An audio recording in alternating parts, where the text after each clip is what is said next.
विजितवारिदधारितारे श्रीकान्तकान्तमुखपङ्कजचक्रपाणे आकांक्षितप्रद सदा शरणागतानां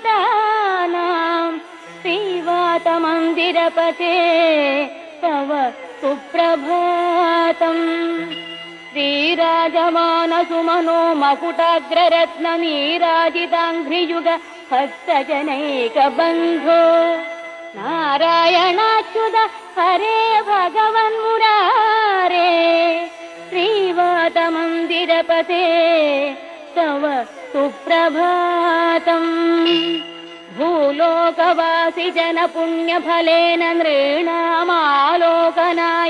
गुरुवायुपुरेऽभिरामे त्रैलोक्यनायक विभो त्वमिहाविरासिः श्रीवातमन्दिरपते।